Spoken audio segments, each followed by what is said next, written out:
Bueno, buen día a todos. Hoy lo que vamos a estar viendo es un poquito de refuerzo sobre la optimización dinámica estocástica, la representación de lo aleatorio, y inmediatamente vamos a hacer foco después de eso en una técnica alternativa a la obtención de la política óptima de operación. Como les había dicho, gran parte del problema al final es el tema de aplicar la recursión de Bellman, es la maldición de Bellman. Entonces, todas las herramientas de operación óptima de sistemas dinámicos y en particular de los sistemas energéticos terminan teniendo que luchar contra la maldición de Bellman. Y ahí tenemos diferentes opciones y les voy a mostrar cuál es la que tiene el SIMC, la plataforma disponible ahora. Le subí hoy de mañana la aplicación que faltaba para que pudieran correr lo que es la optimización con esta técnica que les voy a mostrar. Y hoy lo que vamos a ver es eso, y en particular vamos a mirar una sala que está pública ahí junto con los archivos de SIMC, que tiene modelado, es un bastante buen modelo del Mercosur. Bueno, les voy a compartir la pantalla.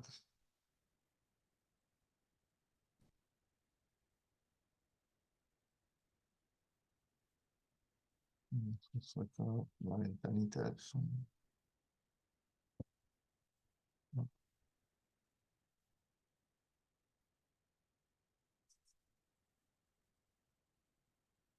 Bueno, o sea, el tema al final, la carreta esa que hay que guiarla, es para mí un buen símbolo, un buen ejemplo de que hay que mover algo que es pesado, que no lo podemos mover instantáneamente de cualquier lugar a cualquier lugar. Ese es el concepto de sistema dinámico, ¿ah? Y hacia dónde lo movemos tiene consecuencias en el futuro. Dejamos el sistema, la carreta en otro lugar, en otro espacio.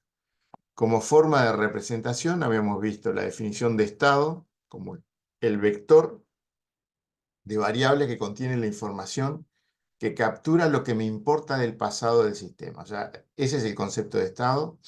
Entonces, tener el estado es, tengo captado el pasado del sistema.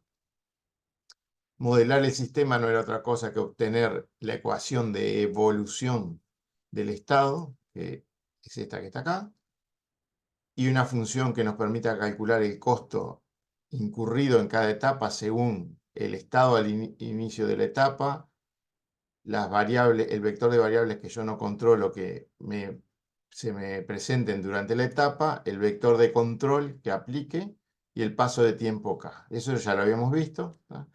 Y el costo futuro como una función del estado y del paso de tiempo. Entonces el sistema está en un punto y es el costo de la operación futura de aquí en más. No era otra cosa que los corchetes aquí son el valor esperado. O sea, estos corchetes son el valor esperado. En el conjunto de las series de realizaciones de las variables que no controlo y de las series de realizaciones del control que yo aplique, de un factor de actualización que simplemente me trae el dinero al valor presente por el costo de cada etapa. Ahí me quedó medio que no se ve, pero esto es C sub H y es el costo de cada etapa. Esas son las definiciones con las que venimos trabajando, el modelo del sistema con el que venimos trabajando.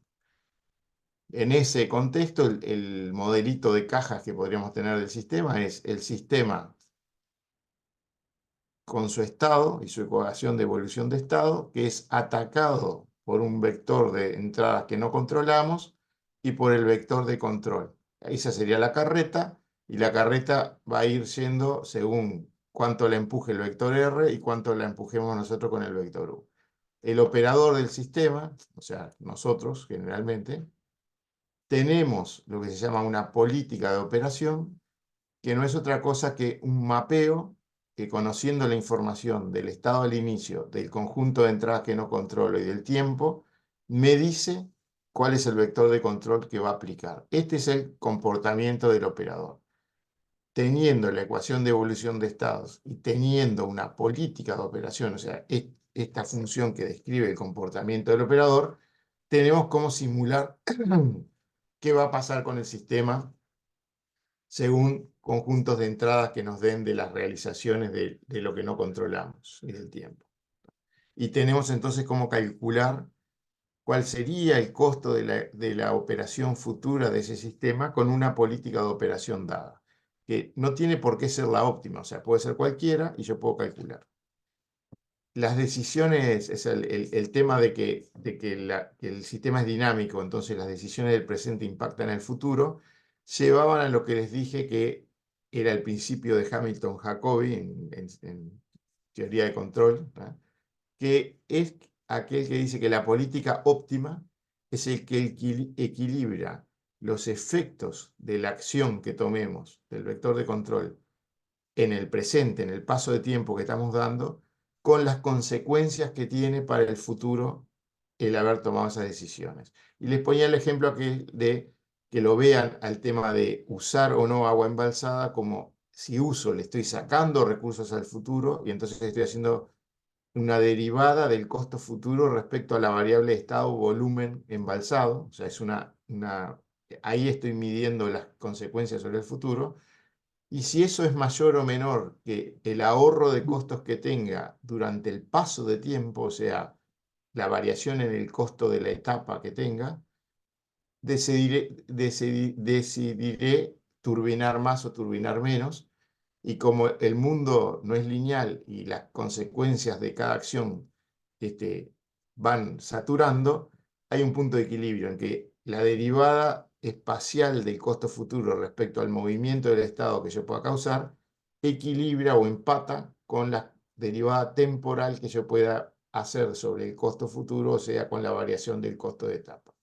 Y eso, espero que les resulte intuitivo dicho así, obviamente que es el resultado de unas ecuaciones muy complejas en teoría de control con derivadas de funciones, ¿no? O sea, matemáticamente es complejo, yo creo que intuitivamente es algo que es sencillo y bastante trivial, ¿no? Que es las cosas las hago mientras el beneficio sea superior que el perjuicio. Bueno, en definitiva, si yo tengo cómo calcular el costo futuro, que eso es una notación que parece rara, pero no es otra cosa que lo que dije. Si tengo la ecuación de evolución de estado, tengo la ecuación que me permite calcular el costo de etapa y una política de operación, puedo simular y puedo calcular el costo futuro desde cualquier estado X, cualquier paso de tiempo K. ¿Tá? Y la política óptima no es otra cosa que resolver este problema que está aquí, que es dame la funcional, o sea, no es un conjunto de parámetros, sino que es una función que me minimiza el valor esperado en el conjunto de las realizaciones que no controlo del costo futuro. ¿Tá? Esto era lo que les decía, que si vamos a hacerlo matemáticamente parece complejo porque hay derivadas respecto a funciones, pero que el resultado final no es otra cosa que el que les dije, que es minimizar, o sea, equilibrar las consecuencias del futuro con el presente. Volviendo a tratar de hacer intuitivo el tema, les decía, si el costo futuro es el horizonte, la altura la etapa que voy a dar es ir desde el presente hasta, este es un paso de tiempo, llegar al horizonte. El caminante le dicen, mirá que ya te hicimos la cuenta, si llegas al horizonte, de ahí en más lo que te va a salir caminar va a ser la altura a la que llegaste al horizonte. Y el caminante intuitivamente lo que va a decir es, bueno, voy a minimizar mi esfuerzo de llegar al horizonte más la altura donde llegue al horizonte. Resolver ese problemita es resolver un paso de la recursión de Bellman y es el que les dice de alguna manera que si alguien les hace el favor de darle el costo óptimo de la operación futura desde un paso de tiempo en adelante, ustedes tienen cómo resolver dar el paso de tiempo para llegar al horizonte. O sea, eso es la recursión de Bellman y es como un problema como el huevo o la gallina. O sea, está bien, si me dicen de un momento en adelante cuál es el costo de la operación futura desde cualquier estado al que pueda llegar, tengo como resolver dar este paso, pero para eso alguien me tiene que haber dado lo otro. Una vez que me dan eso, yo puedo resolver parándome en diferentes puntos, o sea, me paro aquí, me paro aquí, me paro aquí, para el mismo paso de tiempo, y puedo construir el horizonte que vería un caminante que esté un paso antes en el tiempo. ¿Tá? Eso es la recursión de Bellman, y se basa, como les mostré en la clase anterior o la anterior, en que ese procedimiento de venir hacia atrás y de calcular el horizonte es una contracción, ¿tá? Sobre todo cuando se mira que se aplica una tasa de descuento. Entonces, yendo muy lejos en el futuro, puedo poner cualquier horizonte y lo voy construyendo hacia atrás, y después de una cantidad de pasos ya no importa mucho de dónde salí, o sea, no importa mucho el horizonte que puse de inicio. Esa construcción recursiva, que es la recursión de Bellman, es la clásica que hemos venido usando hasta ahora en el CINCE, y es la que sufre de la maldición de la dimensionalidad por crecimiento de la cantidad de dimensiones del estado, de la dimensión de lo estocástico, de la dimensión del control, o sea, todo eso juega a que explote dimensionalmente el problema.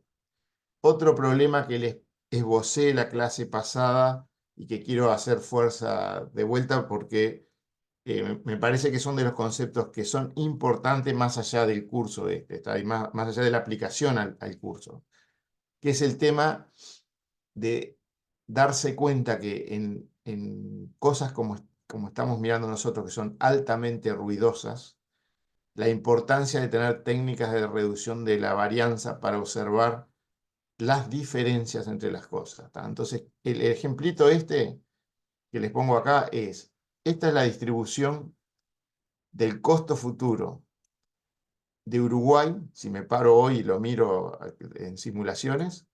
Acá tengo la curva de permanencia del 0 al 100% de lo que me puede pasar, o sea, con igual probabilidad puedo estar por los 8.000 millones de dólares o por los 10.000 millones de dólares.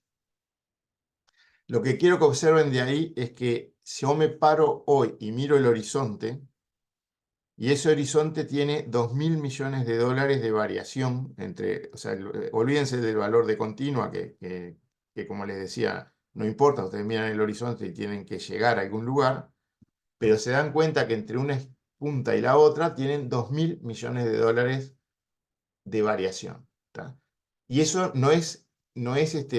cuando digo entre una punta y la otra, no es entre una punta y la otra del horizonte, o sea, no es entre acá y acá. Esta distribución es, si yo me paro miro un punto del horizonte, en realidad el valor esperado será el valor esperado de esto, pero tiene variabilidad de 2.000 millones, o sea, el mismo punto, si hubiera solo una observación de ese punto, podría tener 8.000 o tener 10.000. ¿Tá? Entonces, ese horizonte que yo dibujé ahí como un horizonte, mírenlo como está en esta otra figura que tiene, no, pará, pero esto tiene un borroneo que salta de más o menos 1.000 millones de dólares. ¿Tá? Y yo el caminante tiene que estar viendo que va a dar por ejemplo, si fuera un paso semanal como está abajo, para el caso de Uruguay, o sea, esto es una simulación real para que tuvieran números reales, dar el paso anda entre 0, si tiene mucha eólica, renovables y no tiene costos, y podrá andar en un extremo en 40 millones de dólares, pero normalmente va a andar entre 0 y 20 millones de dólares. ¿Tá? Entonces, fíjense que el caminante dice, yo voy a tener, caminar me va a costar por una trayectoria, o sea, no es de vuelta, ni siquiera es esto que camino por acá o camino por allá, no. Por la misma trayectoria, por lo que me va a pasar durante la semana, que me cambia la eólica, me cambia la demanda, se me rompen máquinas, me pasa un montón de cosas. O sea, este piquito de acá seguramente y se te rompieron unas máquinas y tuviste que hacer otra cosa. Entonces, el caminante dice, tengo que sumar la distribución del costo de etapa, que tendrá una media de, no sé, 10 millones de dólares, pero es más o menos 10. ¿Tá? Más el lugar a donde llegue, que andará por los 8.000 millones, pero más o menos 1.000. Entonces, el tema de Fíjense el error que le pasaría si cuando compara la suma de que voy por este camino y llego aquí, cuando suma con un 8000 y cuando va por el otro camino, cuando suma con el 10.000. Es obvio que el que mandó fue el ruido del horizonte y poca información captó realmente de cuál era el camino que convenía, ¿tá? Entonces, el tema de controlar la varianza de la estimación de las diferencias es fundamental. No anda nada en este nivel de ruido si uno no tiene ninguna técnica de control de esa varianza. ¿Qué sería lo razonable? Así voy a tratar de vuelta de que sea intuitivo lo que voy a decir, porque no son cosas complejas, ¿tá? O sea, pueden estar mal explicadas, pero no son cosas complejas.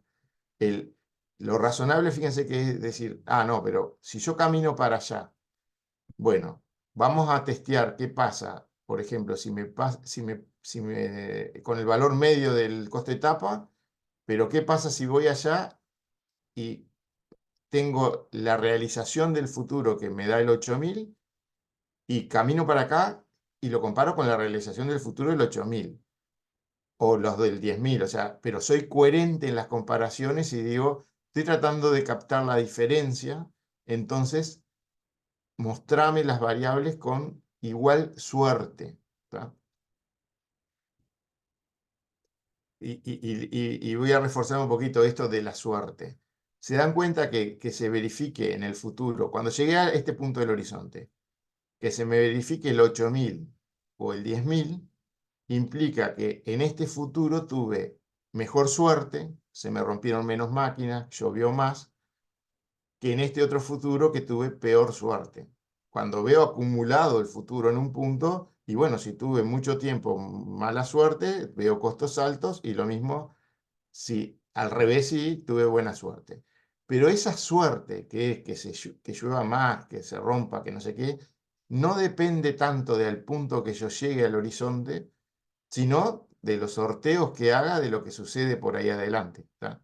Entonces, desacoplar la suerte, los sorteos de las realizaciones de los procesos estocásticos del punto del estado del sistema es un aspecto importante para poder decir, independientemente del estado, yo voy a aplicar aquí la misma suerte que aquí. O sea, dos puntos distintos del horizonte son dos estados del sistema que llegué.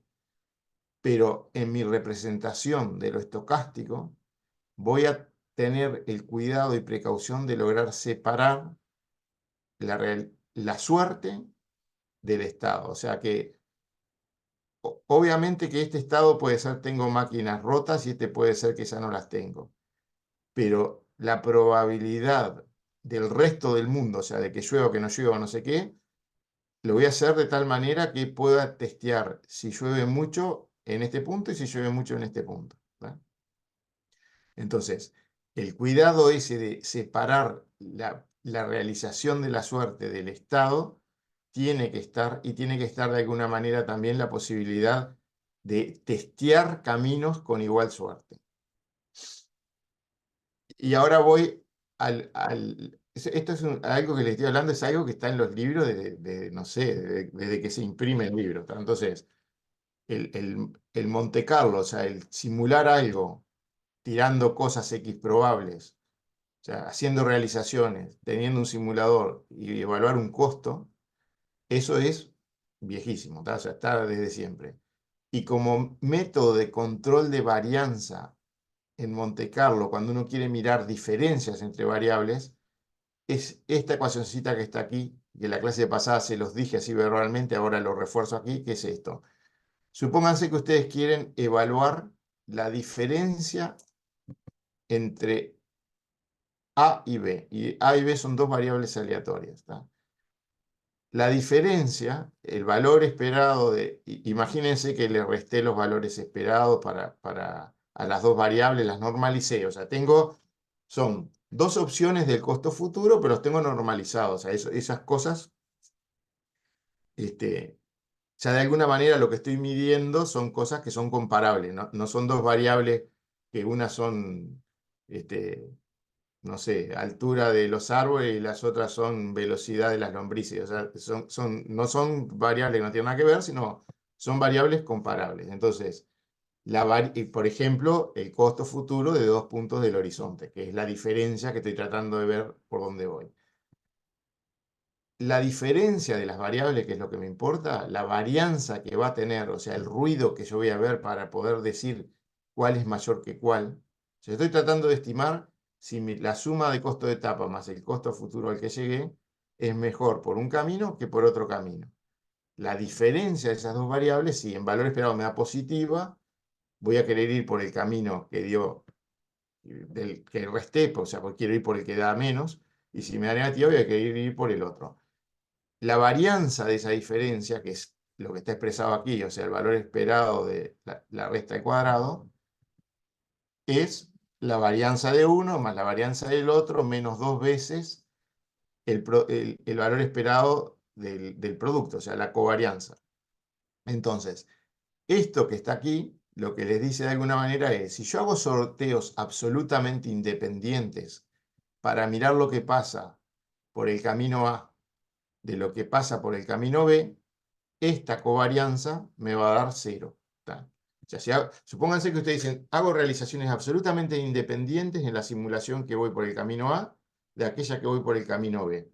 Son totalmente independientes y cuando haga la covarianza entre los resultados me va a dar que son independientes, o sea, me va a dar que esto es 0, y me va a dar que la varianza de la diferencia, que es lo que yo tengo como información para decidir, es 2 veces la varianza de cualquiera de ellos. O sea, cuando les dije que era aquí más menos 1000, o sea que la varianza, si lo tomo como el desvío, la varianza es el cuadrado de eso, el desvío es más menos 1000 millones de dólares, la diferencia tengo el doble, porque me puede tocar el más para un lado y el menos en el otro, y cuando hago la diferencia me queda el doble. Entonces, esto me arruina, o sea, me impide realmente tratar de ver la diferencia. ¿Por Monte Carlo la podría ver igual? Sí, claro. Lo que aumenta muchísimo es la cantidad de sorteos, de realizaciones, de pruebas de Monte Carlo que tengo que hacer para tener un número confiable. No es que no lo pueda hacer.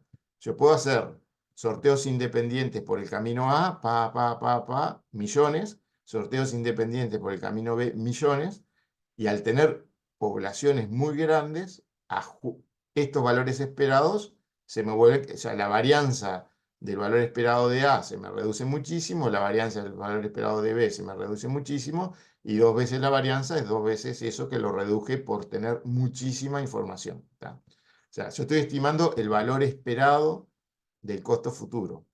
Si yo tengo 10 simulaciones, ese valor esperado lo acoté a algo. Si tengo 100, ese algo ya me quedó dividido raíz de 100, o sea, se me divide por 10.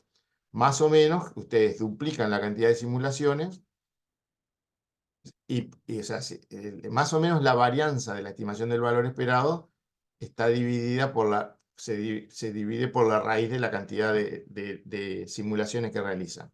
Entonces, yo lo puedo achicar, eh, multiplico por 4 la cantidad de simulaciones, divido por 2 la varianza. Entonces, lo puedo hacer. Lo que sí me va a implicar tener muchísimas más simulaciones que si yo logro hacer lo que se llama sorteos coherentes o Common Random Number en inglés, que es hacer coherente la suerte del testeo de A y del testeo de B, de manera de maximizar este término, que sea máxima la correlación, para que 2 veces por esto se me esté restando aquí y intente por lo menos tener una varianza y no el doble.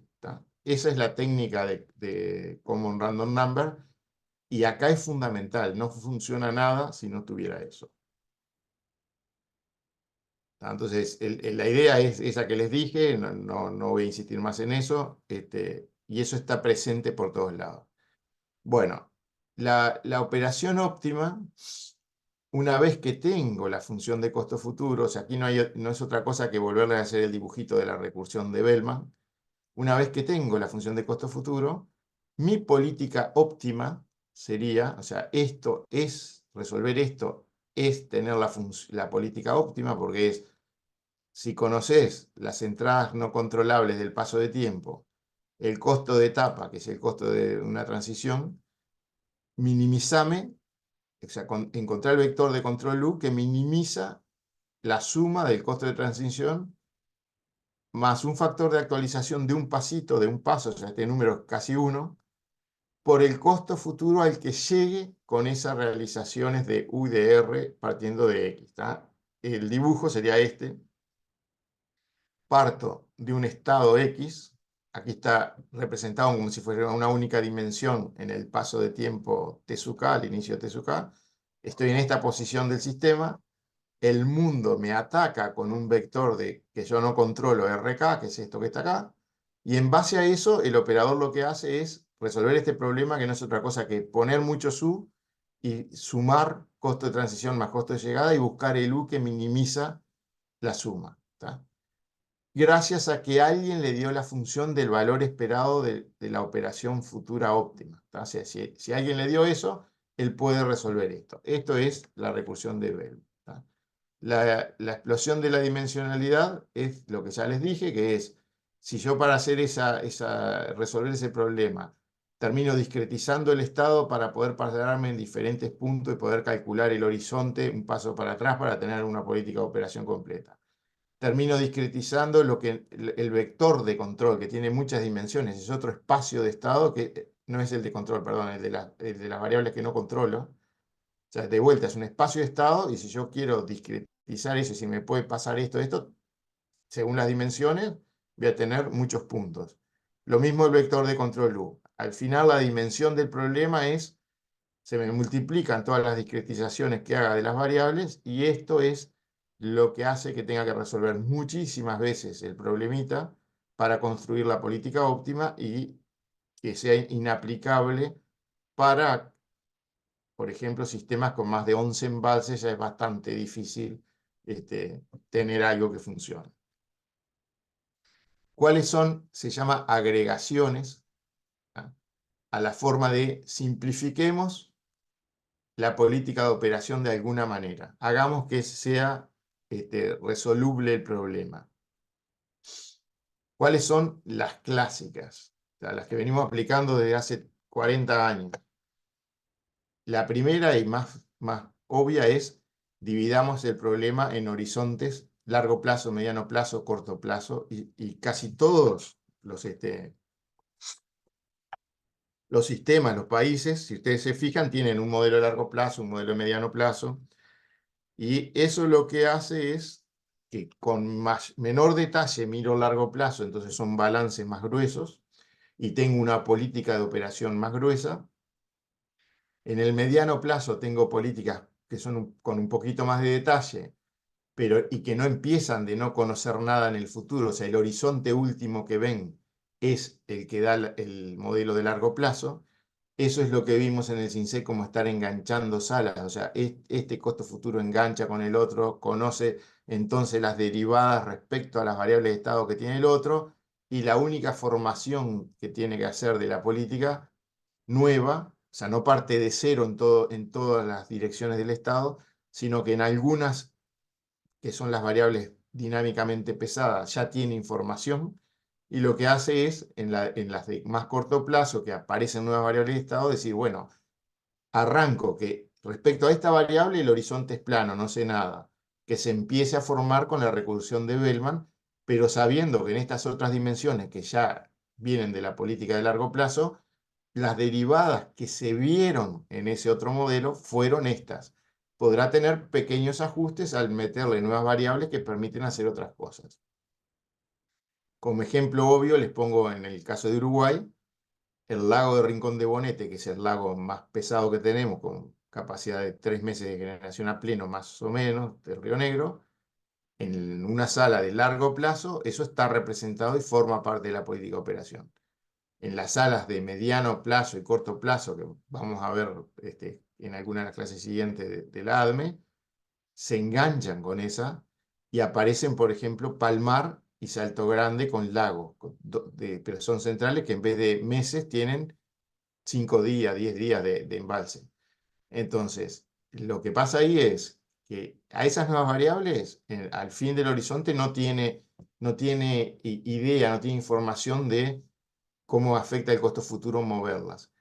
Pero ni bien las empieza a formar, empieza a jugar también con la de Bonete, que bueno, la energía que podría estar en Salto o en Palmar, también podría estar o no embalsada en Bonete. Entonces cambia un poquito los valores de esa otra variable más pesada en la medida en que tiene otras opciones de almacenamiento. O sea, no es que queden rígidas las informaciones de las salas más grandes.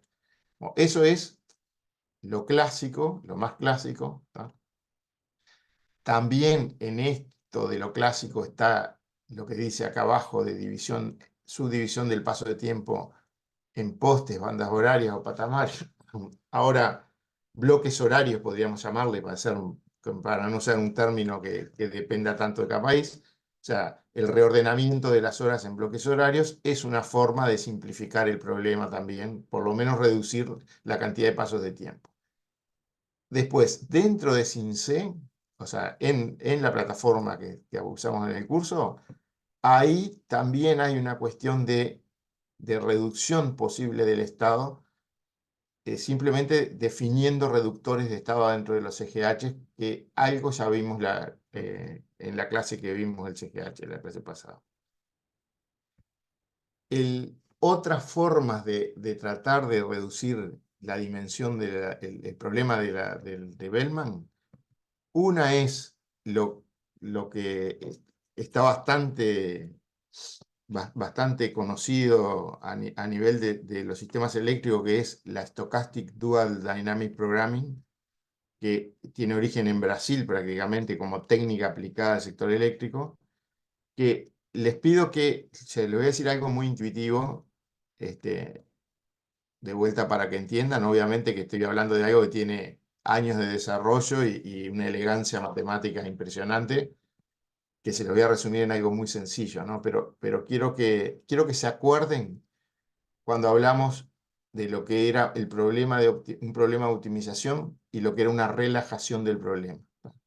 Que era algo como un problema más flojo, que el supremo, o sea, del problema de optimización relajado incluía al otro, y por lo tanto una solución del problema relajado iba a ser un costo inferior al costo del problema real, y se podía ir ajustando. O sea, si yo tengo una forma de relajar paramétricamente un problema, o sea, tengo una perilla que digo aflojo o ajusto, ¿tá? Cuanto más flojo el problema, lo logro resolver más fácil porque no tiene paredes tan rígidas donde Ahora imagínense que este caminante está buscando el mínimo, el valle. Bueno, si tiene quebradas muy abruptas, le va a costar saber si va para arriba, para abajo, para dónde va. Si las cosas son suavecitas y logra ver bien por dónde ir, camina más fácil hacia un óptimo sin tanto problema. El tema de política óptima, minimizar costo de etapa más costo del futuro. Fíjense que ese problema de optimización, la función de costo, es costo de etapa más costo del futuro. Si yo le subestimo el costo del futuro, o sea, ya el horizonte y el verdadero es ese, pero no lo conozco. Pero supónganse que yo les pueda decir de alguna manera, bueno, no conozco el horizonte de verdad, pero hoy te puedo dar una aproximación, que es esta, que sé que está por debajo del horizonte de verdad. Entonces, el operador, o sea, eso sería tener un problema, tengo un problema relajado, que es, te dije, te pongo el horizonte en un plano que sepa que está por debajo de todo lo que pueda hacer el horizonte de verdad. O sea, pongo costo de la operación futura un 0, pongo, puff, está. Fíjense que en la resolución de esta etapa, eso es una relajación, ¿tá? El señor va a aproximar como pueda, va a calcular como pueda, y va a calcular un horizonte aquí al inicio, que tendrá alguna formita que está guiada en este paso de tiempo solo por lo que sucede en esta etapa, porque le puse allá algo que era menor. Y esta formita que está aquí, ¿tá? en la resolución del problema de optimización, se obtiene muy fácil a partir de los multiplicadores de Lagrange de la restricción dinámica del problema. O sea, el problema de optimización era minimizar costo de etapa más costo de llegada, sujeto a que el X' de llegada cumple con la función de evolución de estado. Ese sujeto A, que es una restricción de igualdad que tiene la ecuación dinámica, si yo miro los multiplicadores de Lagrange de eso, lo que termino obteniendo en este puntito de aquí es cuál es el hiperplano tangente a la función de costo futuro que voy a obtener cuando me pare aquí y revise todo. ¿Tá? Ese hiperplano tangente, como en este punto yo sumo costo de etapa más costo donde llegué, y es un costo real, o sea, es factible hacer ese camino y llegar a ese costo. Lo que va a suceder es que cuando haga el costo, obviamente, como no es el óptimo la política que me dieron aquí, ese costo es mucho más alto que el que podría, o es más alto que el que podría obtener de verdad.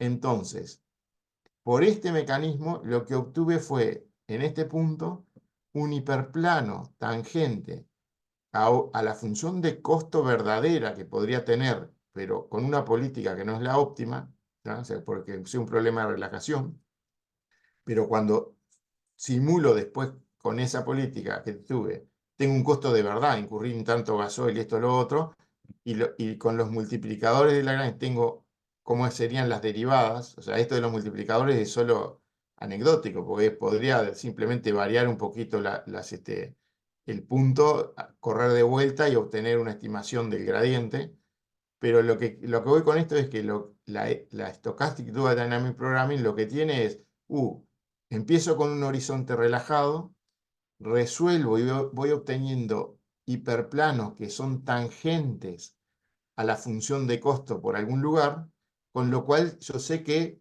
el costo futuro de verdad está, o sea, está de esos hiperplanos para arriba. ¿Tá? ¿Eso qué es lo que le permite? ¿Cuál es la técnica de la SDDP? Es, empezar con algo que sepas que está por debajo de todo. Aplicas hacia atrás, venir resolviendo los pasos estos.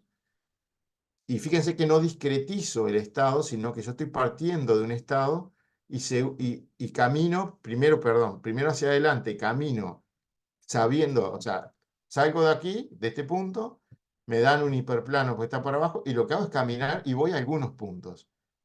Después me pararé ahí y hago lo mismo hacia adelante. Ta, ta, ta, ta, ta. Después recorro todo hasta atrás y voy construyendo con esto que les dije, de que por donde fui puedo calcular un hiperplano que es tangente por debajo del costo futuro.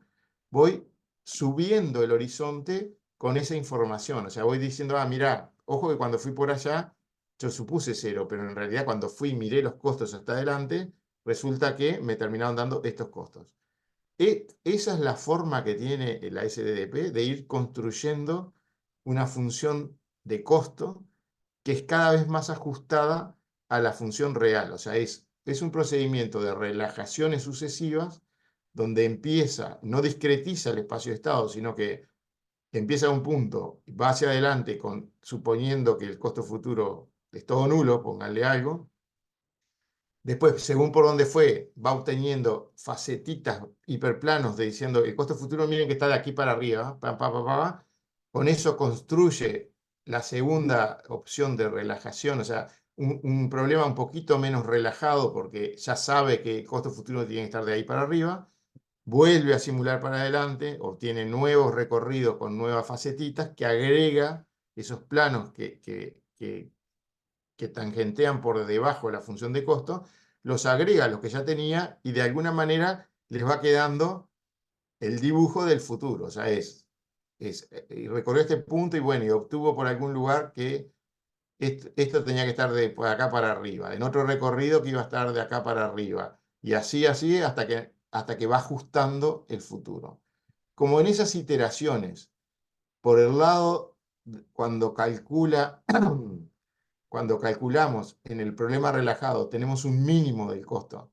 Y cuando después vamos y simulamos para decir, bueno, pero a ver, si yo hago de verdad esto, ¿cuánto me cuesta? Tengo una evaluación factible del problema real, esos dos numeritos voy obteniendo una cota una cota por debajo y una cota por arriba de lo que sería el costo de la operación óptima. ¿Tá? Cuando esas dos cosas van achicándose y convergen, o sea, es poca, digo, bueno, ya no ajusto más, para qué seguir ajustando las relajaciones si con esto ya las diferencias son chicas? ¿Tá? Eso es como les describí, espero que hayan logrado tener la intuición, ¿tá? O sea, obviamente que no pretendo sustituir unas demostraciones matemáticas complejas de esto, pero lo que sí quiero que vean es lo siguiente, que yo les dije muy suelto el cuerpo, me paro en un punto y tengo un plano tangente porque resuelvo ahí sí, pero eso es cierto si el mundo fuera determinístico, ¿tá? Y si cuando me paro en un punto el futuro, a partir de ahí, fuera uno solo. Como lo mostré ya, eso no es así, es recontra ruidoso. Entonces, esta técnica que es muy elegante, está muy bonita, en realidad, si el mundo de verdad es estocástico y tienen que representar lo estocástico de verdad, caen en la maldición de Bellman, en la representación de esa relajación, porque no tienen por cada punto un hiperplano, van a tener por cada realización de lo estocástico una estimación de hiperplanos que van a tener que terminar promediando o haciendo algo. Entonces, lo elegante de esto, cuando hay que representar lo estocástico de verdad, se pierde. ¿Tá? Y lo que sucede de verdad es que las simplificaciones que se le hacen para que funcione, por ejemplo en Brasil, ha llevado claramente a una subestimación del valor del agua y a un vaciado de los lagos. O sea, no es y a la necesidad de aplicar técnicas como le llaman las curvas de aversión al riesgo, cosas así, que es, bueno, esto vacía los lagos, pero nosotros por debajo de tanto no podemos ir. Entonces, el tema de vengo subestimando por debajo y agregado a que esto tiene algo estocástico que no lo maneja bien, termina siendo que evalúa que el futuro, las derivadas del costo futuro respecto a los estados están subestimadas. ¿Tá? O sea, esto, perdón, lo que le estoy diciendo es una verificación empírica de lo que sucede en el sistema más grande que lo aplica de verdad. ¿Tá? Y el tema de que lo estocástico es lo que lo complica, no es una verificación empírica, sino que es las experiencias y los experimentos que nosotros hemos hecho en aplicar la técnica en el sistema con mucha renovable y con mucha aleatoriedad, que al final o sea, el sistema de relajaciones no converge fácilmente. Bueno, eso es esto.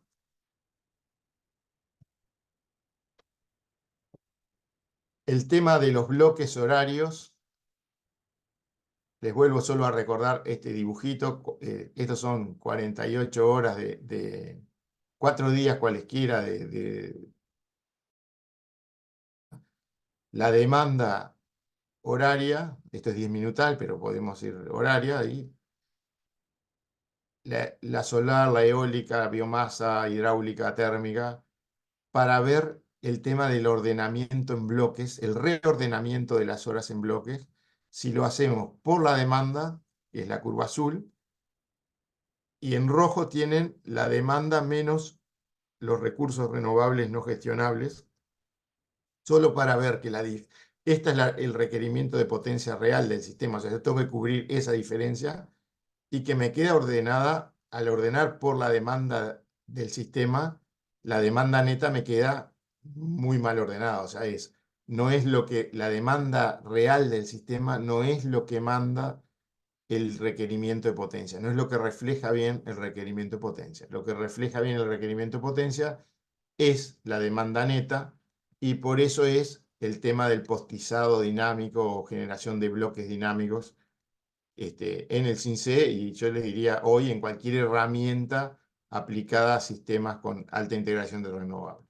O sea, el CINCE utiliza postizado dinámico y es en cada vez que va a solucionar algo que es mayor a la hora el paso de tiempo. O sea, si usan paso de tiempo horario, es un único poste, no tiene problema.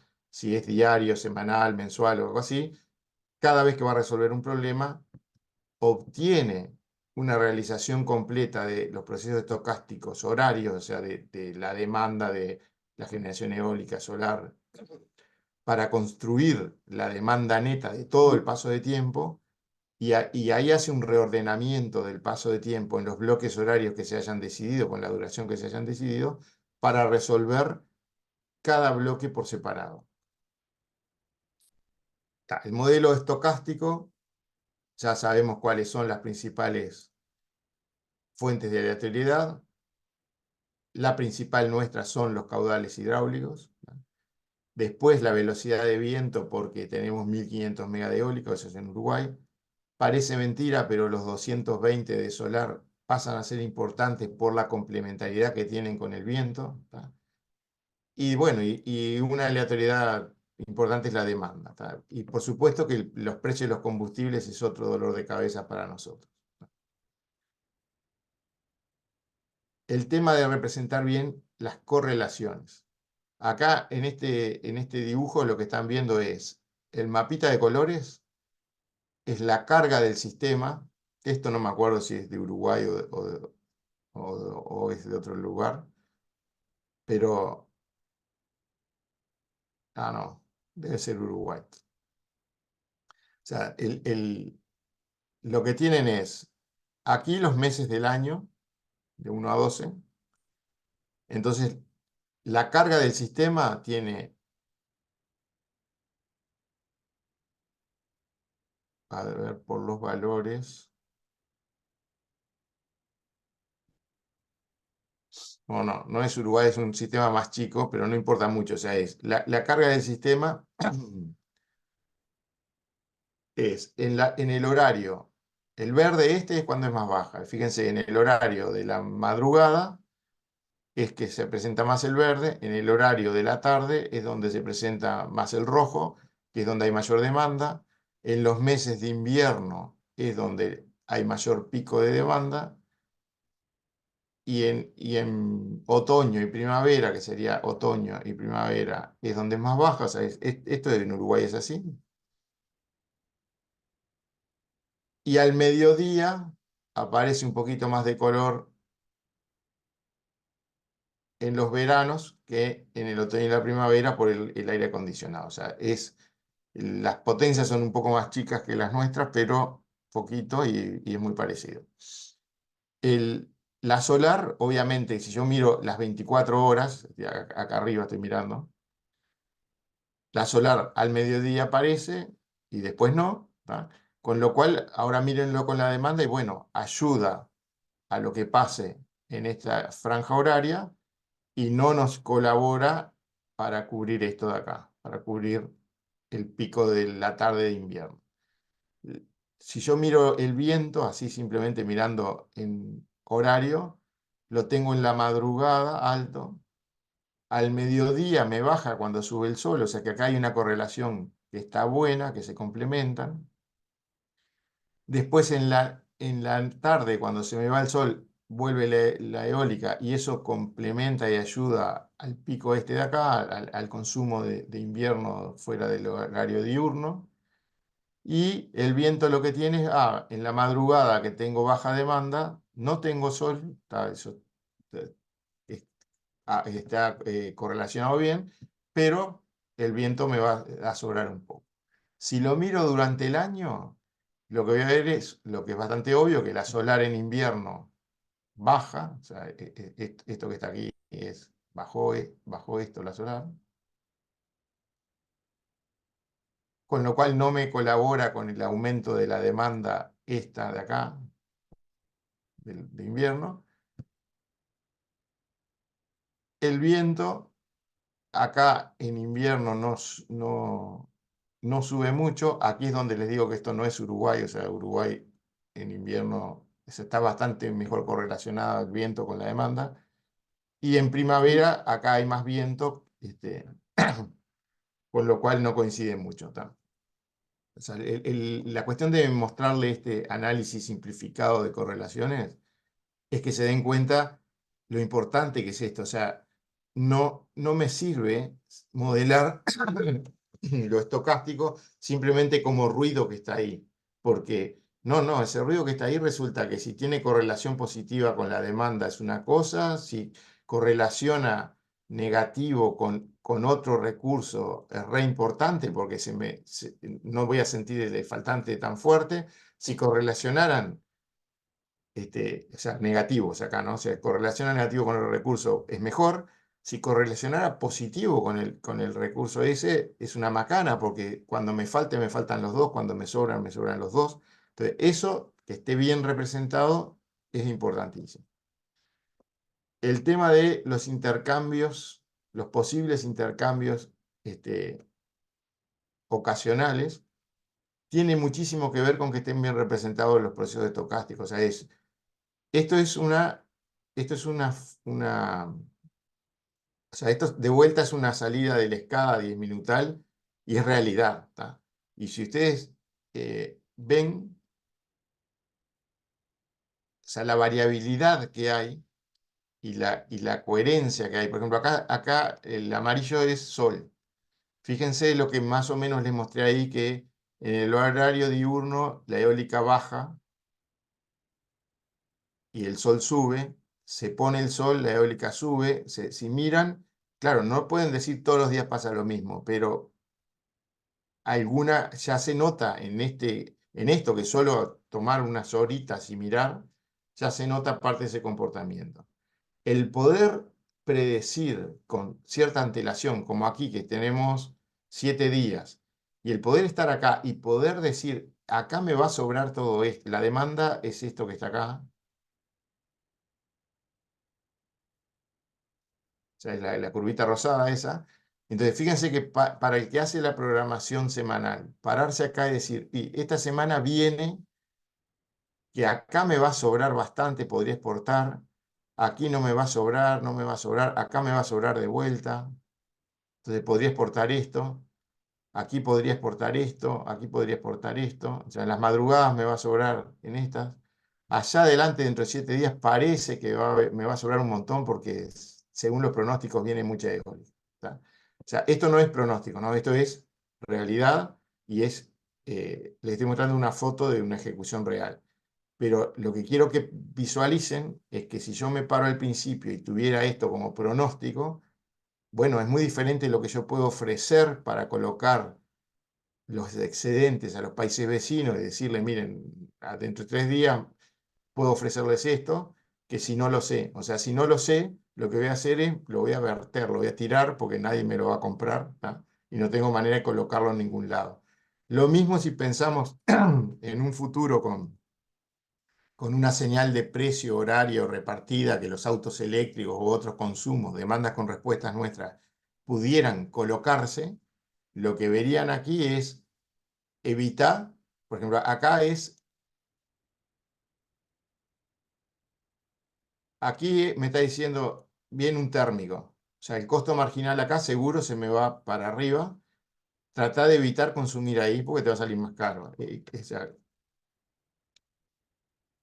consumí preferentemente, si vas a cargar el auto, cargalo en esta madrugada, cargalo en esta madrugada. O sea, hay información de detalle que tiene muchísimo que ver con las correlaciones entre los recursos y de los recursos en el tiempo, o sea, la velocidad con que podrían cambiar de una cuestión a la otra, y con los pronósticos. O sea, el, el poder realmente ir a sistemas con alta integración de renovables en forma eficiente implica tener bien modelado lo estocástico y poder introducir la información de pronósticos para que sean parte de las decisiones, que se puedan tomar las decisiones. Bueno, los fundamentos de los EGHs, es importante representar los histogramas de amplitud, o sea, no es lo mismo, los sistemas saturan, entonces, si lleno el lago, tiro el agua. Si voy al fondo del lago, no puedo ir a valores negativos. O sea, no vale representar cualquier cosa, sino que tengo que poder representar la frecuencia con que me suceden determinadas amplitudes, porque esto es no lineal y el sistema satura por muchos lugares. ¿Tá? Las correlaciones espaciales, o sea, entre las variables, es fundamental. Ya les mostré ahí con los ejemplos de la eólica solar.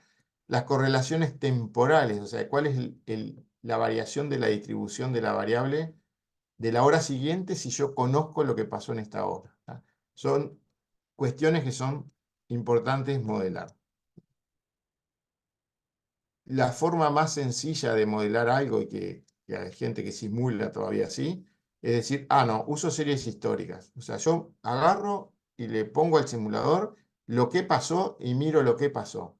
El problema principal con eso es que si yo voy a obtener una política de operación que se ajuste a lo que pasó, sin duda que cuando simule con lo que pasó me va a dar que el costo es menor que cualquier otra cosa que haga. Pero como la realidad futura no es lo que pasó, mi política de operación está ajustada, entrenada a que conoce un futuro que no es el futuro que va a haber. Entonces, si bien en el simulador puede parecer fenomenal que tuviste una política de operación que da menor costo que cualquier otra, claro, da menor costo porque en ese simulador el futuro es exactamente lo que optimizó. ¿Tá? Y en la realidad no lo es. Entonces, las series históricas, para obtener una política de operación, hay que desterrarlas, no se pueden usar. ¿Tá? O sea, es algo que se podrá usar para crear los modelos estocásticos que capturen las correlaciones espaciales y temporales. Pero es eso lo que hay que captar. No hay que tratar de reproducir nunca las series históricas porque vamos a estar teniendo una política de operación que está hecha suponiendo que se conoce el futuro. Bueno, eso es lo más obvio. Otra forma de modelar lo estocástico es, no reproduzco el futuro, pero simplemente hago un histograma de amplitudes, ¿tá? Que ya les mostré en la clase pasada que si yo pongo la curva de permanencia de la serie histórica, caudal medio semanal de Bonete. Lo ordeno de menor a mayor. Acá tengo todas las semanas de la historia, 114 años de historia semanal. Los dibujo así. Y después con el random de la máquina saco un número entre 0 y 1, elijo donde haya caído y saco esa amplitud. Esto es un modelo estocástico que me reproduce el histograma histórico de amplitudes de caudales medios semanales a bonetes. No me está dando ninguna información de correlación con lo que pasa en Palmar o con lo que pasa entre una semana y otra de bonete. O sea, sería un generador de números de ruido blanco, pero con un histograma dado de amplitudes. Bueno, el tema de los EGH, ¿se acuerdan que con esos deformadores, o sea, con los histogramas, con estas curvas de lo histórico y la curva equivalente a esto de una gaussiana, transformábamos las cosas del mundo real al mundo gaussiano, y en el mundo gaussiano, con un modelo de sistemas lineales, ahí es donde se capturaban todas las correlaciones. ¿Tá? Lo que capaz que no hice del todo hincapié o terminamos medio rápido cuando les di los EGH es el tema de qué es un proceso estocástico y por qué la función de densidad de probabilidad de la gaussiana, por qué las covarianzas, la matriz de covarianzas son importantes y con eso determinaba la función de densidad de probabilidad de la gaussiana. Entonces, un proceso estocástico es lo que ahí intenta estar representado como tengo un vector de variables aleatorias y esas variables aleatorias van caminando en el tiempo y teniendo vectores distintos, realizaciones distintas. Miren cada serie, la componente 1 del vector, mírenlo, por ejemplo, el aporte de caudal metros cúbicos por segundo de aporte en Bonete. El casillero 2, la componente 2 del vector, en Palmar. El 3 en Salto. El 4 velocidad de viento. O sea, mírenlo así. Cada canal o cada serie temporal, ¿tá?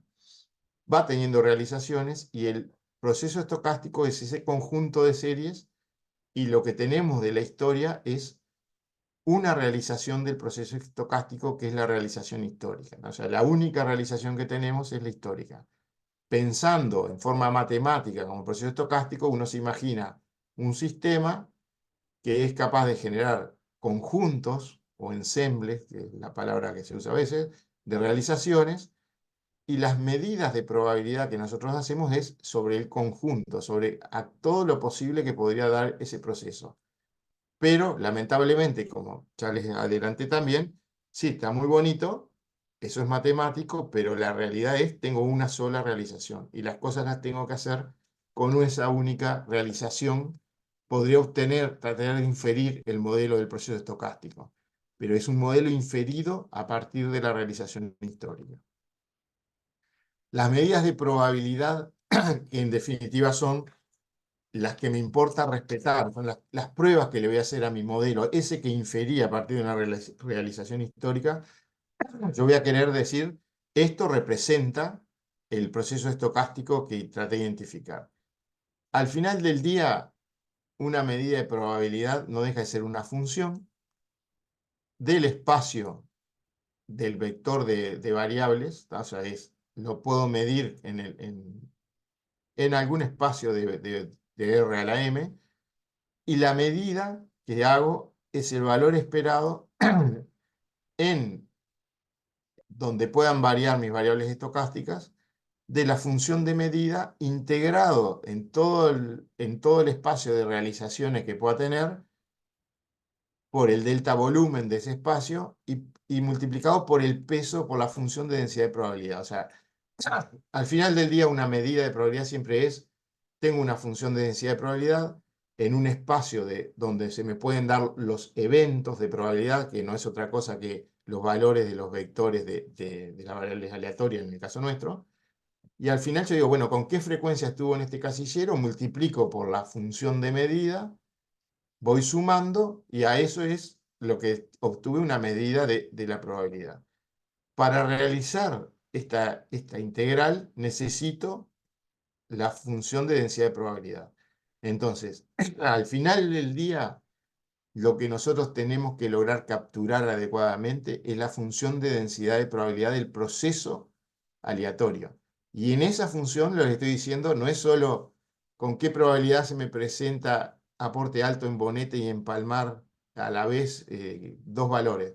No, porque mis variables aleatorias son esa y el pasado de esas variables. Entonces, mi espacio aleatorio no es solo del vector en un instante, es del vector en un instante y los pasados.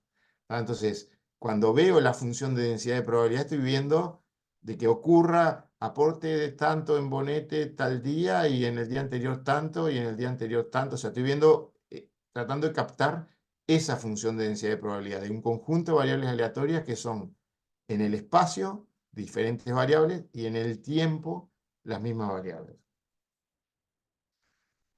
Bueno, ejemplos sencillos de medida de probabilidad es el valor esperado, o sea, poner el X ahí y la función de densidad de probabilidad.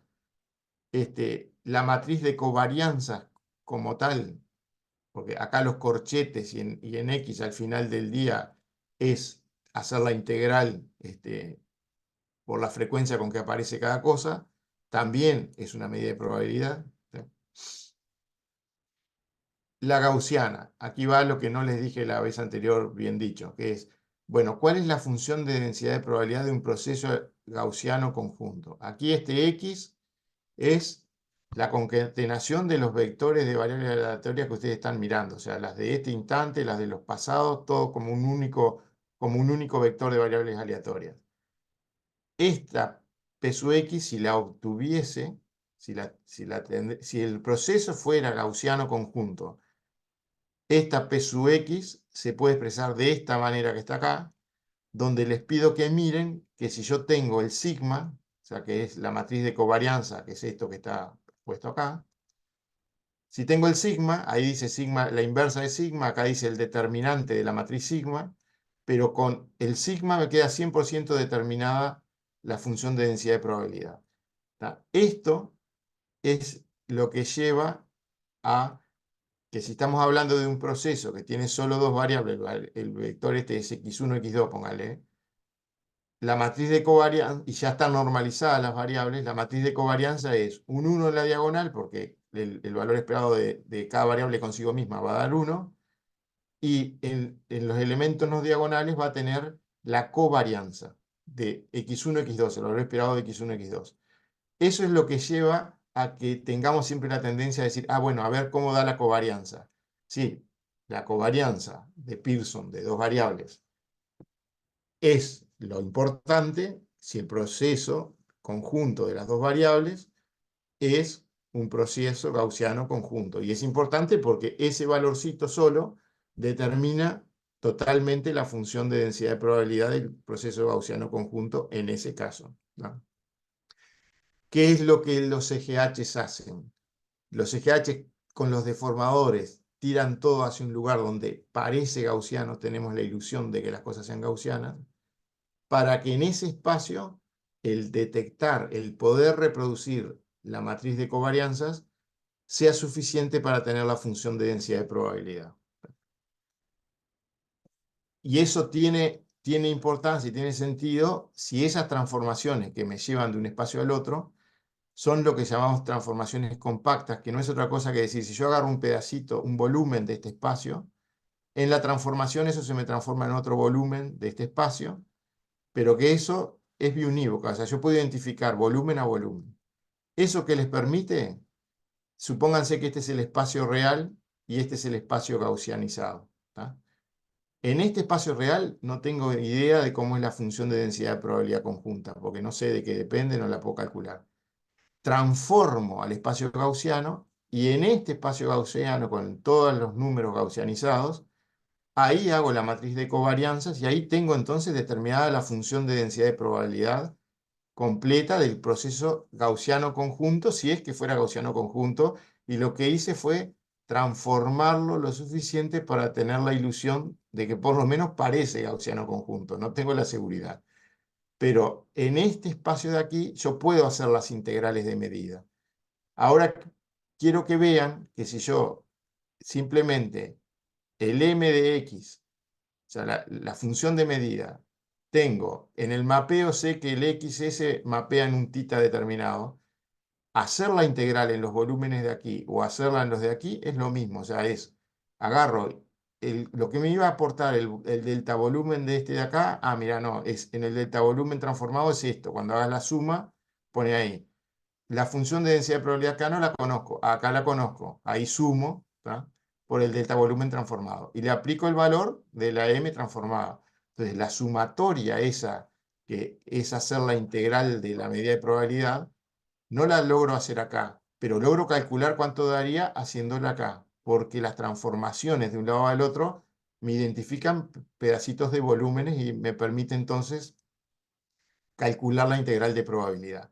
Con esto lo que les estoy diciendo es, si fuera verdad que la transformación transformó el proceso a un gaussiano conjunto, entonces, si yo logré obtener un modelo que me reproduce las matrices de covarianza del proceso, entonces mis integrales de medidas dan lo que tendrían que dar, ¿tá? Y a esto a lo que voy, varias veces vieron que les dije, tengo la ilusión de si logré esto. O sea, no tengo la certeza de que estas transformaciones realizadas como están realizadas lleven de verdad a un proceso gaussiano conjunto. Es más, puedo encontrarles ejemplos donde no lo hacen, ¿tá? Pero lo que sí les digo es, con una única realización de los datos históricos en el mundo real, acá, ¿tá? Del arsenal de cosas que ustedes pueden hacer, les aseguro que lo que hace el análisis serial para pasarlo a este lado y obtener información, debe ser de la mejor ilusión, el mejor ilusionista que conozco por ahora es lo que hace el análisis serial, ¿tá? O sea, es un ilusionismo que por lo menos yo lo miro y trato de hacerle chequeos de cosas. Y si esto parece gaussiano conjunto, como tienen una sola realización, es medio limitado lo que pueden hacer de comprobaciones, pero es bastante bueno. Bueno, esta es la razón, o sea, con esto lo que intenté es reafirmarles conceptualmente por qué los EGHs, ¿tá? Que es, reproducen histogramas de amplitudes y reproducen sistemas de correlaciones en donde importa reproducirlo, que es donde el proceso parezca gaussiano conjunto. O sea, eso es recontra importante y el CGH cumple con esas dos cosas. Bueno, al final del día, los CGHs no dejan de ser, una vez entrenado el sistema, identificado con el análisis serial que vimos la herramienta, un conjunto de transformaciones no lineales, que son los deformadores esos, que son concatenación de la curva de permanencia de la variable con la inversa de la curva de permanencia de la gaussiana para ir para un lado y la inversa de esas dos funciones para ir para el otro. Esas son estas transformaciones no lineales. Y en el espacio gaussiano, un vector de estado del proceso estocástico en un sistema lineal que es atacado por ruido blanco gaussiano. La identificación de estas matrices A y de estas matrices B, eso es lo que hace el análisis serial, y así como la identificación de las curvas de permanencia de esta que aplica para los deformadores. Como vimos en la clase pasada, estos deformadores uno puede especificar que capten un ciclo, como puede ser el ciclo anual, y a su vez que capten miniciclos, como pueden ser los miniciclos diarios para series horarias, de manera tal que en los propios deformadores se capten las estacionalidades y los ciclos, y lo que quede para captar en el sistema lineal sean correlaciones de unas series totalmente normalizadas y gaussianizadas. O sea, eso es lo que vimos en la clase pasada. El mayor cuestionamiento o mayor, ¿qué es lo que hace hoy el análisis serial? Hace deformadores por canal. Aquí viene, ese es el desperfecto, digamos. Puede hacerlo por paso de tiempo, o sea que nosotros le decimos el ciclo anual y los minipasos. Y son compactas las transformaciones, sí, porque son una monótona concatenada con otra monótona, identifican volúmenes a volumen. Este es el mayor defecto, que es gaussianiza por canal. ¿Tá? Y ahí es donde yo les puedo encontrar ejemplos de variables construidas de sistemas a propósito, donde si yo por canal transformo a gaussiano, el resultado que obtengo no es un proceso gaussiano conjunto. ¿tá?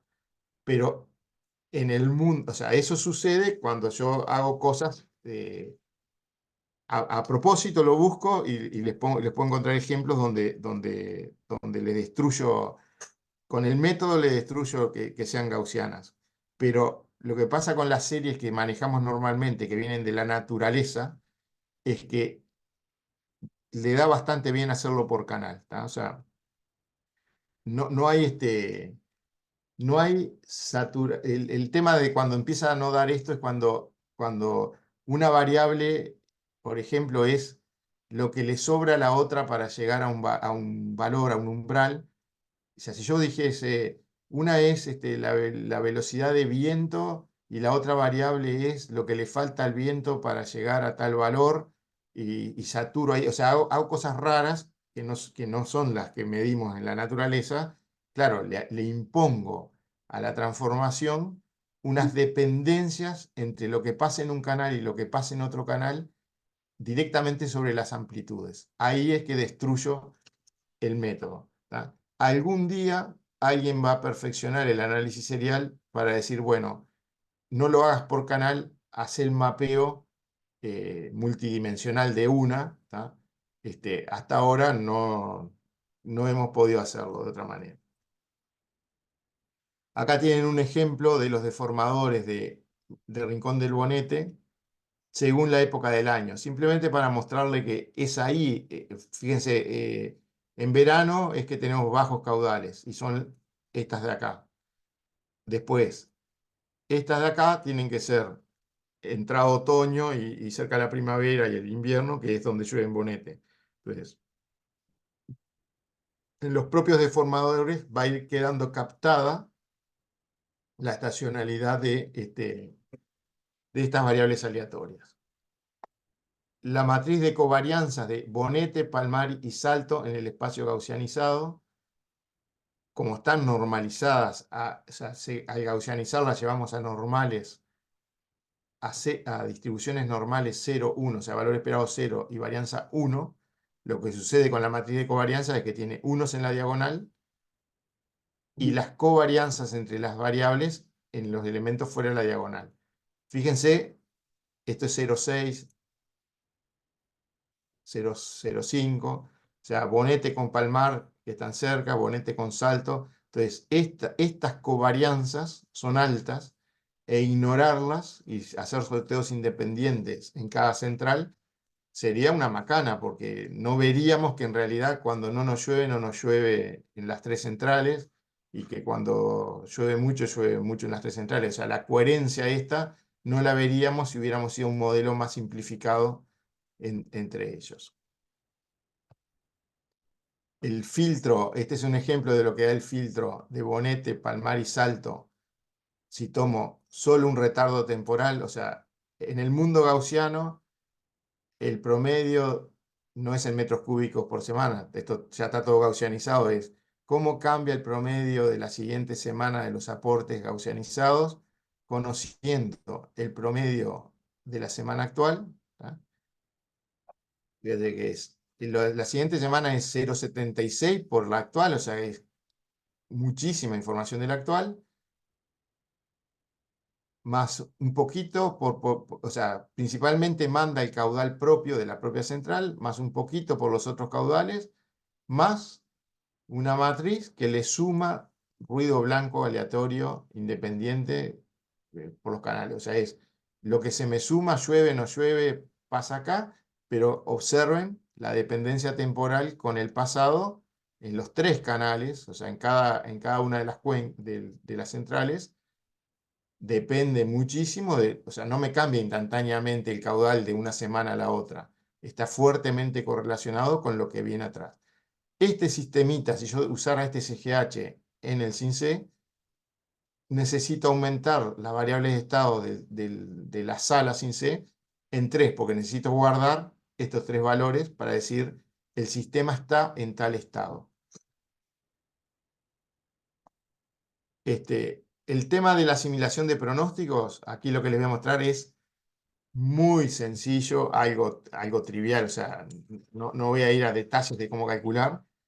Hay una clase más adelante, que creo que es dentro de 2 clases, que Guillermo Frieler les va a mostrar cómo se hace hoy con los ensembles de pronósticos de hidráulica para generar lo necesario para representar los pronósticos dentro de los EGH. Yo ahora aquí lo que les voy a mostrar es, la herramienta esta, por estar en un sistema lineal ahí que es manejable, se pueden introducir los pronósticos de tal manera. No le voy a decir cómo calcular los parámetros que van a ver ahí. El tema de operar sin pronósticos no es operar a ciegas. Ahí tienen a Bart con un telescopio linterna que le alumbra un cono del futuro. ¿Por qué? Porque ya solo el CGH, por la coherencia entre las cosas históricas, ya les da un poco de idea de por dónde puede ir la carreta. O sea, es la dinámica de esto, estoy con tal velocidad de viento, con tales aportes, con tal radiación, tal temperatura, y bueno, el mundo en las siguientes horas podrá abrirse de esta manera, porque la dependencia histórica, lo que llamamos a veces la estadística histórica, me impone esta dinámica. ¿Tá? Tener pronóstico significa tener más que eso, o sea, lo que se infiere de la estadística histórica no es pronóstico, eso es simplemente el modelo de correlaciones aplicado y dice la dinámica de esto irá por acá.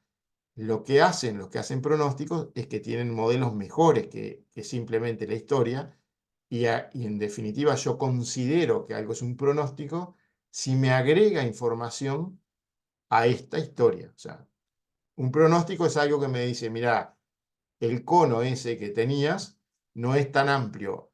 Para estas horas que vienen es esto, más chico, por tal razón. Podrá ser mejor, peor que lo que tenía. O sea, simplemente estoy más informado. O sea, tengo menor incertidumbre. ¿Cómo entra? ¿Por qué es fácil en los EGH nuestros introducir pronósticos? Primero quiero que miren que en un sistema lineal la salida es una ponderación de las salidas pasadas más las matrices B por ruido blanco gaussiano. ¿Qué se agregó aquí? Se agregó que puedo sumar una serie de sesgos, ¿tá? Y multiplicar la inyección de ruido, que es esta parte, por una serie de atenuadores. Ahora pónganle que si no hablo de pronósticos, la serie de atenuadores son las matrices de identidad, o sea, no multiplica nada, inyecta directamente el ruido. Y el sesgo, los vectores de sesgo son 0, o sea, no sesgo nada. En un sistema lineal, si yo la entrada le pongo un 0, o sea, pongo todo esto en 0, el ruido lo anulo, lo que va a suceder es que la solución final de esto va a evolucionar el estado a irse al cero, que es el valor esperado. Cada una de estas series las obtuve de un sistema de series reales que gaussianicé a normales 0, 1. Su valor esperado es el 0, ¿tá? Y lo que va a pasar es, si le apago el ruido al sistema lineal, lo que va a pasar es que el estado X, de donde haya salido el vector X, va a empezar a amortiguarse, a evolucionar hacia su valor esperado, que es ir al 0, ¿tá? O sea, va a terminar siendo, me sacaron el ruido y voy a ir enrollando el estado, o sea, evolucionando por ahí en un mundo de dimensión n, enrollándome alrededor del 0. Alguien podría decir, no, pero ¿cómo tenés garantía que va al 0? Porque podría ser que no fuera al 0, que se fuera, que fuera, mantuviera valor medio 0, pero que se fuera cada vez amplificando más por alguna razón y yéndose al diablo. Sí, eso podría pasar si el sistema original no fuera estable, ¿tá?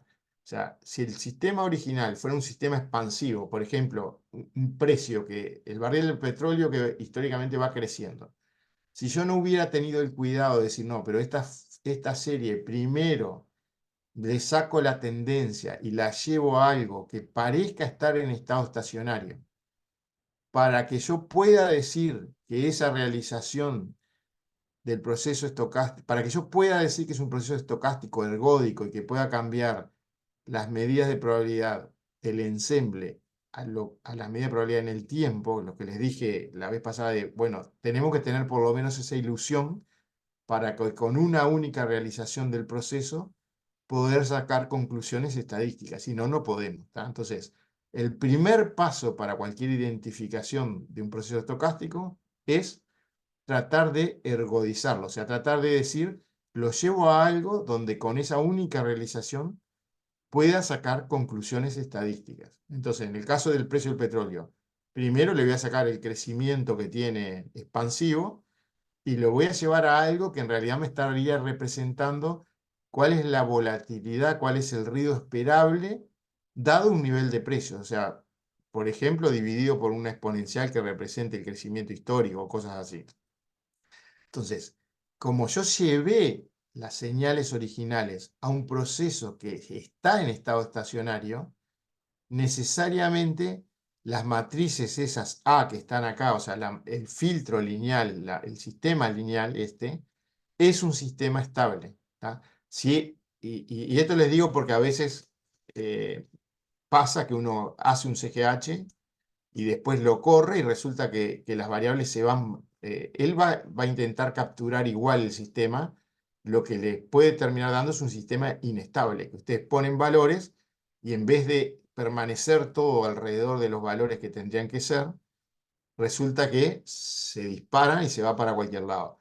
Eso sucede cuando las variables originales, las series originales, no tenían la capacidad de hacer la ilusión de que eso estaba en estado estacionario y que entonces era ergódico. O sea, si yo le pongo una serie de barril de petróleo creciendo directamente y aplico el análisis serial, sí, me va a dar un número, me va a dar unas matrices, pero me van a dar unas matrices que intentan captar la expansión, con lo cual dejó de estar en estado estacionario y con lo cual no es, o sea, él obtuvo algo que capaz que ustedes lo miran y dicen, bueno, esto sí, más o menos razón. No, pero es un bolazo porque está todo construido suponiendo que las medidas de probabilidad en el ensemble de lo que podría generar el proceso estocástico están cambiadas por las medidas de probabilidad en el tiempo, en la única realización que tienen, ¿tá? Para que eso tenga algún sentido, el proceso tenía que ser ergódico y condición para que sea ergódico es que por lo menos esté en estado estacionario, ¿tá? Entonces, lo que va a suceder es, si yo, con esto lo que le estoy diciendo es, yo apago el ruido en un CGH bien hecho, o sea, como te digo, podría estar mal hecho, pero es, anulo todo esto en un CGH bien hecho y lo que sucede es que el estado se me va al cero, que es la trayectoria de valor esperado, que es la trayectoria P50, porque como cada componente de este vector es una normal con valor medio cero y varianza 1, el valor esperado y el P50 coinciden, ¿tá? Esto es un sistema lineal, por lo cual yo puedo aplicar superposición de lo que ponga en la entrada para calcular la salida. ¿Tá? O sea, es parte de ser un sistema lineal. Entonces les dije, pongan todo esto en cero.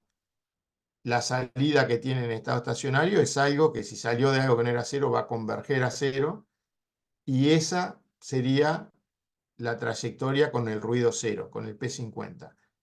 Si yo sumo, sigo con el ruido en cero, pero simplemente sumo un sesgo, ¿tá? Sumo un vector constante en cada paso de tiempo, un valor en cada paso de tiempo, lo que estoy desplazando, fíjense que la salida es una combinación lineal de lo que tenía, más un sesgo, con lo que estoy desplazando esa trayectoria que se iba a cero con determinada manera, y que era la trayectoria de probabilidad 50 y del valor esperado del sistema sin entrada de ruido, lo único que hice fue la desplacé. ¿Tá?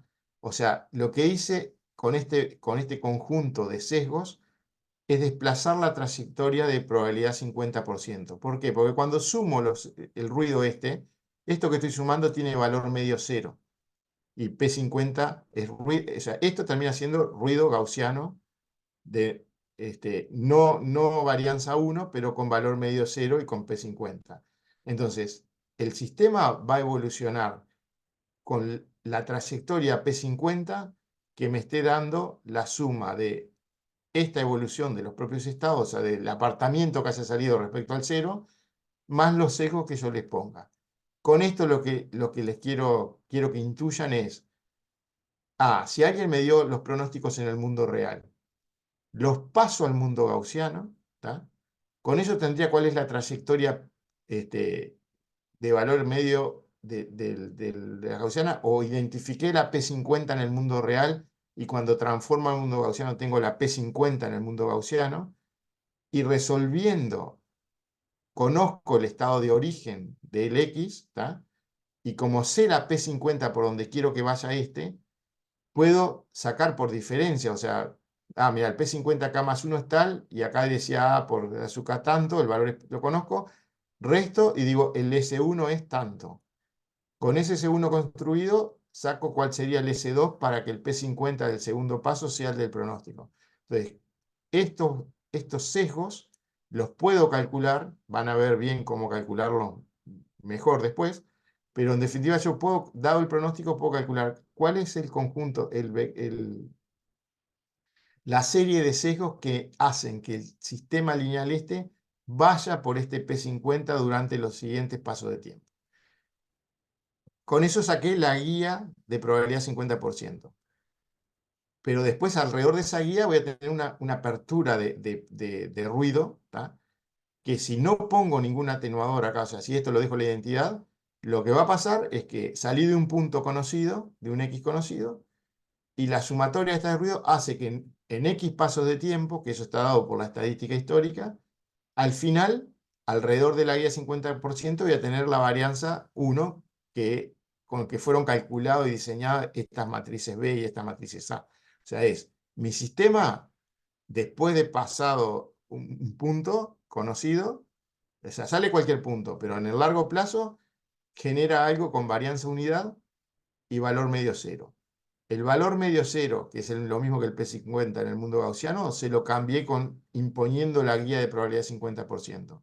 Y la velocidad con que va a la varianza histórica, o sea, la apertura del cono, que sea esta o que sea esta, la regulamos, o sea, el P50 acá, supóngase, era esta guía, pero me pasan el pronóstico y me dicen es esta. El llevar la salida de esto a esto es calcular la serie de sesgos. Y el hacer que en vez de esta apertura sea esta apertura, es calcular las matrices de atenuadores, que son de esta forma que están acá, o sea, es por canal. Se calcula cómo se multiplica cada canal para que el ruido ir abriéndolo de a poco. O sea, si yo pongo todos en cero, anulé la inyección de ruido y la voy abriendo de 0 a 1. Cuando ponga 1 ya es el ruido histórico y va a abrir con la velocidad histórica. Entonces, la velocidad con que se abren estos factores es para representar la incertidumbre del futuro que me informa el pronóstico.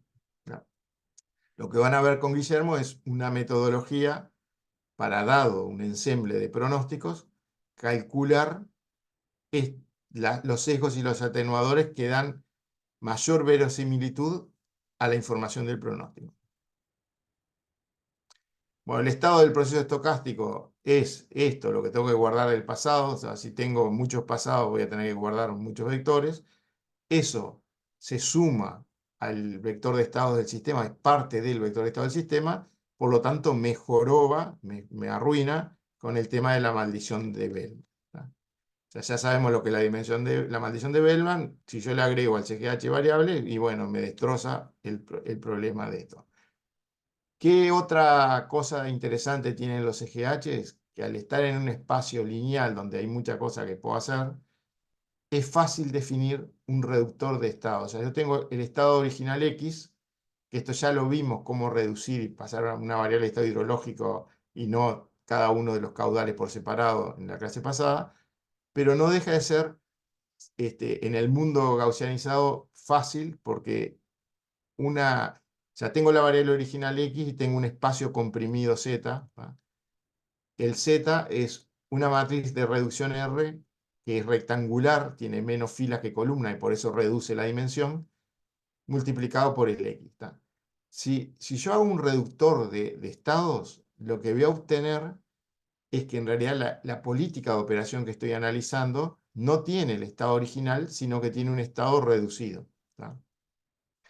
Entonces, tengo una política de operación que está sobre ese estado reducido. Yo conozco no el estado hidrológico de cada una de las cuencas de las centrales, sino un estado hidrológico H, que es la combinación de, en el mundo gaussiano, el estado hidrológico de este más no sé qué. ¿Está? Entonces, en esa política de operación en estado comprimido, ahora quiero que se hagan la idea de vuelta del caminante en el horizonte y que las variables de estados, hay algunas que están comprimidas. Entonces, su horizonte, ¿dónde está? En realidad, mírenlo como en el dibujo este que está aquí, que salí de algo que tenía 2 dimensiones de estado y el tiempo y pasé a una dimensión de estado y el tiempo. Mírenlo como que el caminante ve la sombra en un espacio de menos dimensiones del sistema real.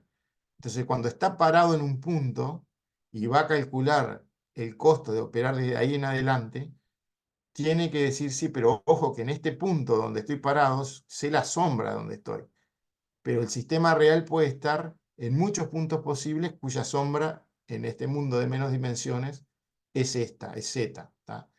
Entonces, el simulador, el SimSec, cuando tiene reducciones de estado de CGHs, cuando está parándose en un punto para aplicar la recursión de Bellman, con la transformación de reducción de estado, calculó una transformación de amplificación del estado, o sea, hacer al revés, que al revés, como les digo, hay toda una bola del espacio original cuya sombra es el puntito que estamos viendo, Z, calculó en base a las matrices y a la información del CGH una forma de amplificar esto inyectándole ruido de tal manera que cuando él se para y ve varias realizaciones del proceso estocástico, a su vez está diciendo, pongo la sala de juego en puntos aleatorios de esta bola del estado, cuya sombra en el estado reducido es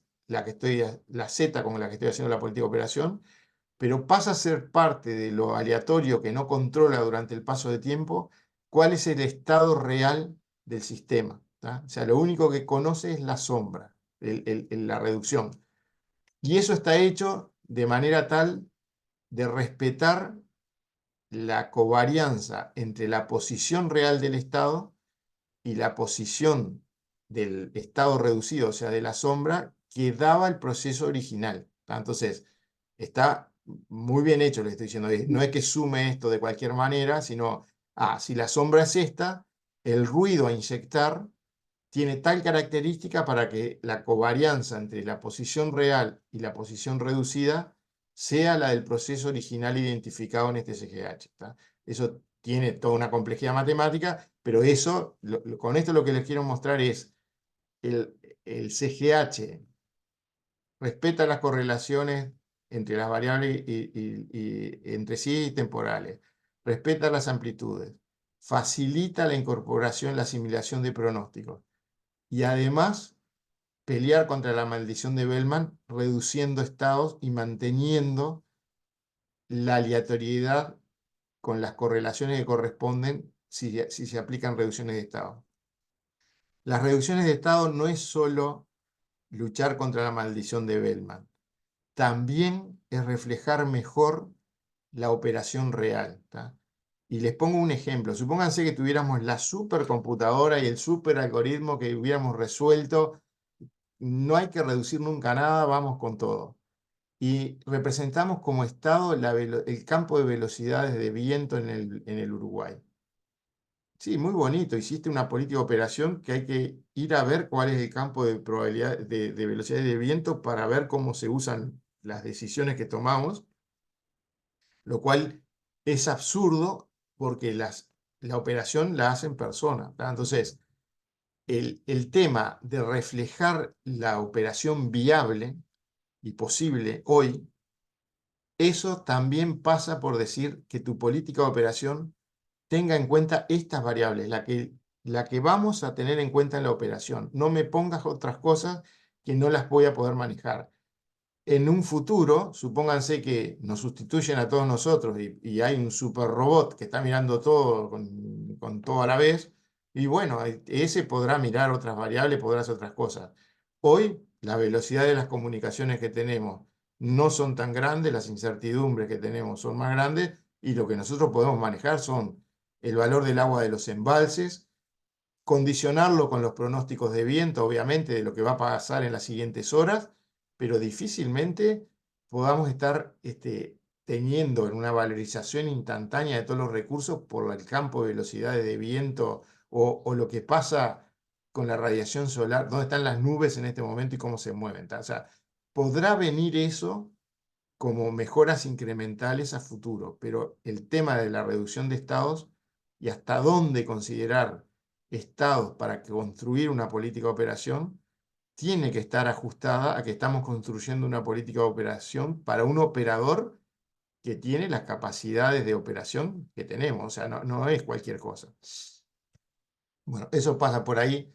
El tema de los pronósticos en esto de los reductores de estado también tiene todo un tratamiento matemático. Yo les dije los sesgos y cómo se amplificaban.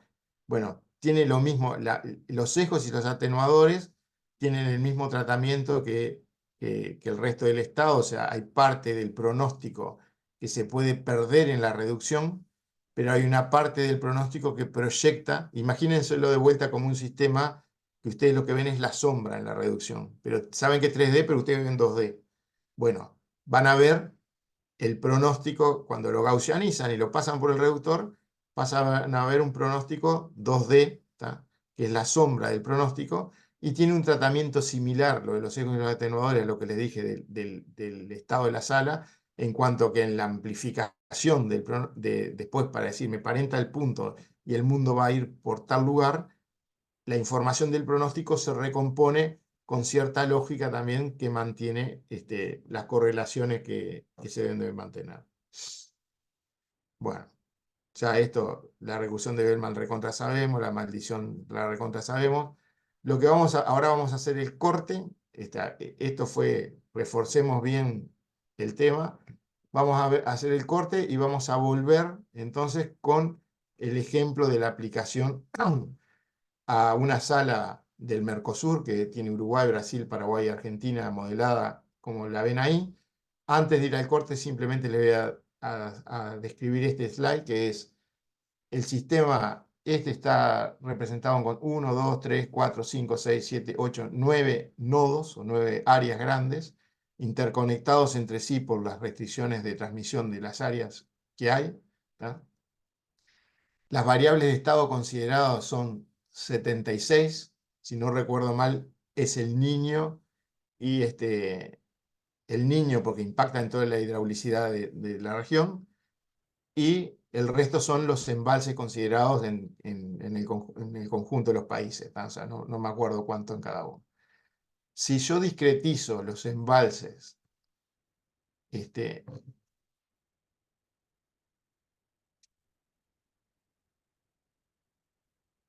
en 5. O sea, cada variable de estado la discretizaría en 5 posiciones.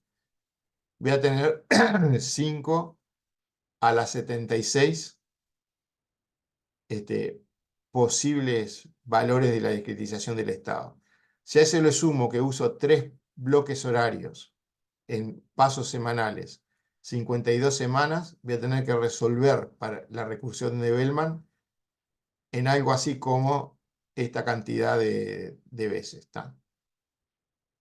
En memoria, si cada punto flotante, la función de costo futuro en realidad tiene esta discretización y en cada numerito voy a decir el costo futuro vale tanto. ¿Está? 10 bytes es un punto flotante en memoria. O sea que esto por 10 bytes dividido 1 por 10 a la 9 para tener gigabyte, me da esta cantidad de gigabyte que no sé ni cómo representarla, pero se dan cuenta que estamos hablando de algo de 2 por 10 a la 47 gigas. ¿Tá? O sea, solo almacenar la función de costo futuro implicaría algo que ni siquiera tenemos. ¿Tá? O sea, que no. La dimensión del simple que está resolviendo, del problema de despacho conjunto, todo esto que está resolviendo cada vez, anda del orden de 5.000 restricciones por 2.000 variables. ¿Tá? O sea, la matriz cuadrada esa que se llena es más o menos de ese tamaño. El tiempo de resolución del simplex S está en 64 milisegundos más o menos. ¿Tá? O sea, resolver eso 64 milisegundos. El tema es que, bueno, sí, pero lo tengo que resolver no sé cuántas veces, hago la cuenta y me da que hacer todo eso resolviendo los simples de estos grandes en 64 milisegundos me llevaría esta cantidad de milenios. ¿Tá? Estos 64 milisegundos, si no recuerdo más que cómo está calculado, es un promedio en una máquina de 48 núcleos. ¿Tá? O sea, no es en una máquina cualquiera, es una máquina con muchos núcleos de cálculo. Pero se dan cuenta que es absolutamente demencial, absurdo. O sea, no tiene ningún sentido plantearse, vamos a hacer la recursión de Bellman sobre un sistema como este. Bueno, vamos a hacer un cortecito. Voy a parar aquí de compartir y voy a parar la grabación.